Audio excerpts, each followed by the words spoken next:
Buen día a todos, vamos a ver el tema del rectificador de onda completa tipo puente. Entonces, este es el rectificador de onda completa tipo puente. Esta es la conexión tipo puente, son 4 diodos. Esta conexión no es ni serie ni paralelo, ese es el nombre de esta conexión, tipo puente. Entonces, aquí tenemos un transformador que lo que hace es reducir el voltaje básicamente. Lo puede aumentar obviamente, pero en este caso para el rectificador de onda completa la función de este transformador es reducir el voltaje. ¿Cuál voltaje? Este que tenemos aquí en el primario del transformador, que es una señal senoidal. Obviamente lo que queremos es quitar los semiciclos negativos para que a la salida solamente aparezcan los semiciclos positivos. Entonces tenemos aquí la señal de entrada, la señal senoidal. El transformador reduce ese voltaje. Tenemos aquí en el secundario una señal senoidal también como esta, pero más pequeña.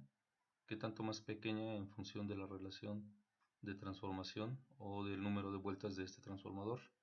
Entonces el voltaje en el secundario del transformador se aplica entre estas dos terminales del puente. Entonces durante el semiciclo positivo el voltaje del secundario aparece como positivo en la parte superior y negativo en la parte inferior.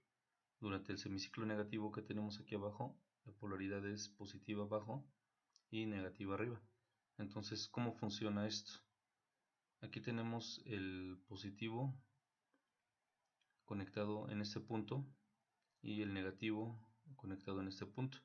Obviamente al estar el positivo conectado aquí, estamos poniéndole un voltaje positivo directamente al ánodo del diodo 1, entonces se polariza en directa. Y este voltaje positivo directamente al cátodo del diodo 3, entonces se polariza en inversa. Similarmente aquí el voltaje negativo directamente al cátodo del diodo 2, polarizado en directa entonces, y el voltaje negativo directamente al ánodo del diodo 4, entonces polarizado en inversa. Por lo tanto, durante el semiciclo positivo, el diodo 1 y el diodo 2 están polarizados en directa, el diodo 3 y el diodo 4 están polarizados en inversa.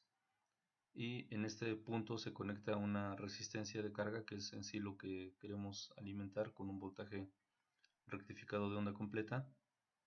Y esta resistencia aquí en este punto donde está esta tierra no es más que un cable que regresa por esa terminal.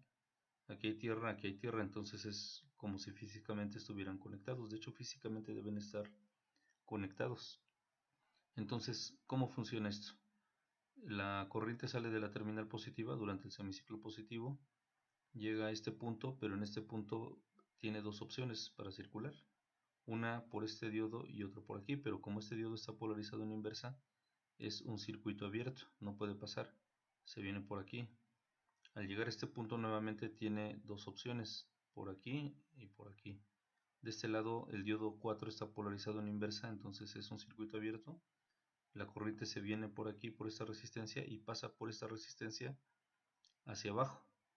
Al pasar por esta resistencia produce un voltaje en las terminales de esta resistencia. El valor del voltaje va a ser R por I, esta resistencia por esta corriente que está circulando. Y como esta corriente que está circulando también es senoidal, entonces se va a formar aquí un voltaje senoidal en las terminales de esta resistencia.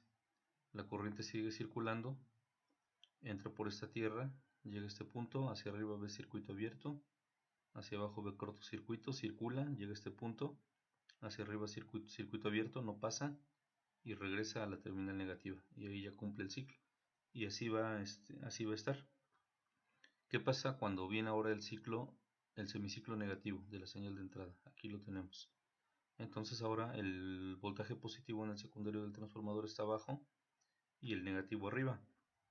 En esa condición, este voltaje positivo conectado en este punto, le estamos aplicando un voltaje positivo directamente al ánodo del diodo 4 y directamente al cátodo del diodo 2. Entonces este diodo 4 se polariza en directa y este en inversa.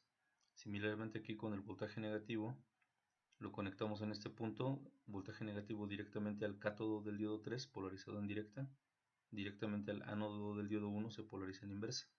Entonces ahora la corriente sale de la terminal positiva, llega a este punto, hacia arriba ve circuito abierto, De este lado cortocircuito, viene por aquí, llega a este punto, hacia arriba ve circuito abierto, no circula, y viene por esta resistencia y nuevamente circula por esta resistencia en la misma dirección que lo hacía en el semiciclo anterior, o sea, nuevamente hacia abajo. Por lo tanto, el voltaje que se produce en las terminales de esta resistencia nuevamente es R por I y es exactamente igual al que se produjo durante el semiciclo positivo. Y de esa forma tenemos aquí la señal rectificada de onda completa. Se va a repetir nuevamente el semiciclo positivo, el negativo, positivo, negativo, y así va a estar formándose esta señal rectificada de onda completa. El voltaje promedio de una señal rectificada de onda completa se calcula como 2 veces el valor pico, que es este de aquí, entre pi. Y el voltaje pico de salida, como vemos aquí, el voltaje a la salida va a ser el voltaje que se está aplicando aquí a la entrada, que es el voltaje pico del secundario, menos 1.4. ¿Por qué 1.4? Porque estamos viendo que la corriente circula por dos diodos durante su trayecto de regreso. Entonces esa es la razón de este valor de 1.4. La corriente circula por dos diodos.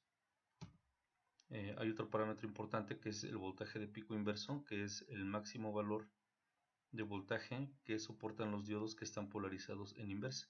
Por ejemplo, en este caso, este diodo y este diodo están polarizados en inversa. El máximo voltaje que soportan es el voltaje de pico inverso y se calcula como el voltaje pico de salida, que es el que tenemos aquí en la resistencia, más 0.7. Aquí tenemos un ejemplo. Tenemos un rectificador de onda completa tipo puente. Está alimentado de un transformador de relación 10:1.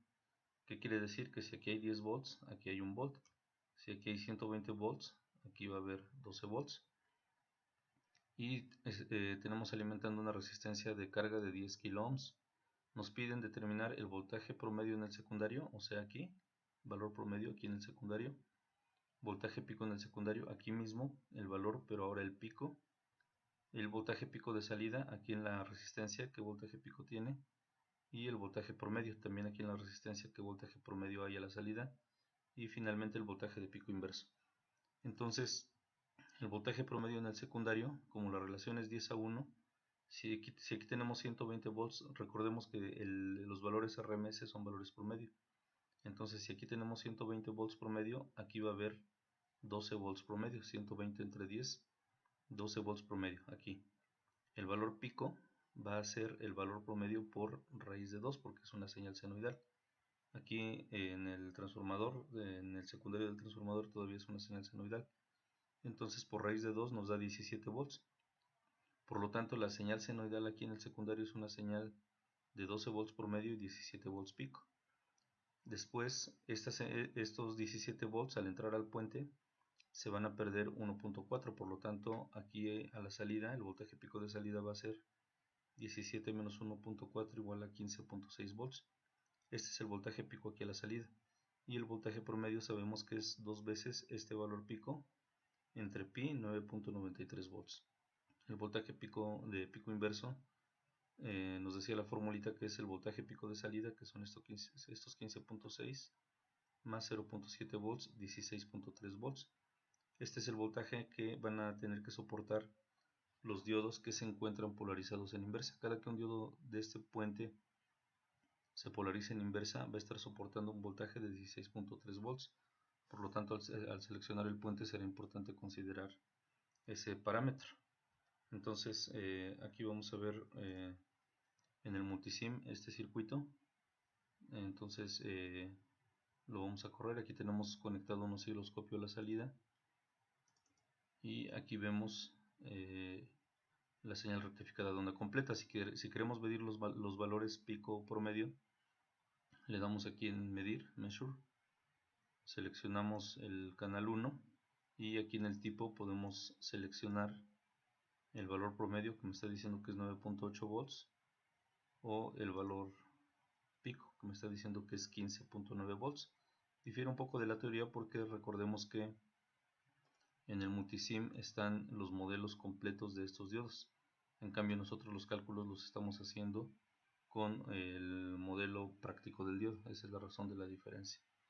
Muchas gracias por su atención, espero haya sido de utilidad este video.